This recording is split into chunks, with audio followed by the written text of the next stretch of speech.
Di sini saya akan menjawab pertanyaan dari Elena, yaitu 1. Mengapa perkembangan dan belajar gerak sangat penting dipelajari oleh calon guru pendidikan jasmani? Karena dalam proses belajar mengajar antara peserta didik dengan guru, pertumbuhan dan perkembangan peserta didik membutuhkan materi pendidikan jasmani, di mana perkembangan gerak menjadi acuan dalam pengembangan program pendidikan jasmani, karena jasmani atau tubuh menjadi objek dari pertumbuhan dan perkembangan gerak. Yang kedua, menjelaskan dan memberi contoh dari tahapan gerak, faktor-faktor fungsi syaraf yang mempengaruhi gerak manusia, dan transfer positif, transfer negatif, dan netral. Dari tahapan gerak terdiri dari 5 fase, yaitu fase sebelum lahir, fase bayi, fase anak-anak, fase remaja atau adolescensi, dan fase dewasa.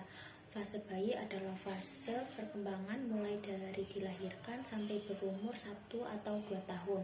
Untuk tahapan gerak fase bayi dimulai dari bayi hanya bisa terlentang, kemudian miring dan tengkurap, mengangkat dagu, kemudian dada, mampu duduk dipegangi, kemudian duduk sendiri, merangkak, berdiri dengan bantuan, lalu berdiri sendiri, lalu berjalan sendiri. Kemudian fase anak-anak terdiri dari anak kecil dan anak besar, di mana anak kecil adalah berusia antara 1 atau 2 tahun sampai 6 tahun.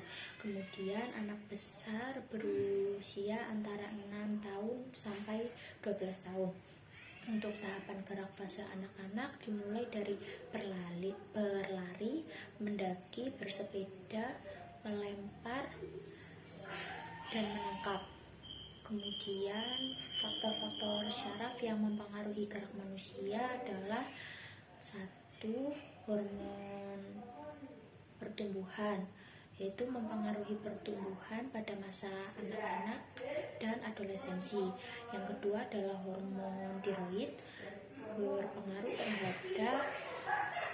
terhadap pertumbuhan fisik secara keseluruhan semenjak lahir.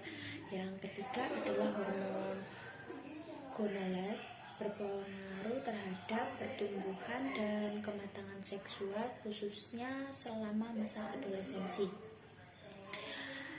Kemudian 3 adalah penjelasan dari transfer positif, negatif, dan netral.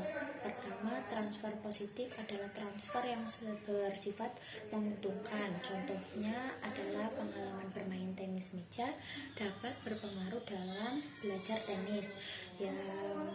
Kemudian transfer negatif adalah transfer yang bersifat merugikan. Contohnya dalam mempelajari forehand dalam tenis akan mengalami kesulitan apabila sebelumnya telah melakukan latihan keterampilan forehand untuk bulu tangkis. Yang selanjutnya adalah transfer netral, terjadi apabila penguasaan keterampilan sebelumnya tidak mempengaruhi keterampilan belajar yang baru. Contohnya yaitu keterampilan memanah tidak berpengaruh saat belajar renang. Kemudian yang ketiga adalah menjelaskan yang disebut pertumbuhan, perkembangan, dan kematangan. Yang pertama adalah pertumbuhan, adalah peningkatan pada diri seseorang yang bersifat kuantitatif atau dalam bentuk ukuran, baik ukuran tinggi badan dan berat badan. Kemudian selanjutnya perkembangan adalah proses perubahan kapasitas fungsional organ-organ tubuh ke arah terorganisasi dan terspesialisasi. Yang terakhir adalah kematangan. Kematangan adalah kemajuan yang bersifat kualitatif dalam perkembangan biologis. Sekian, terima kasih.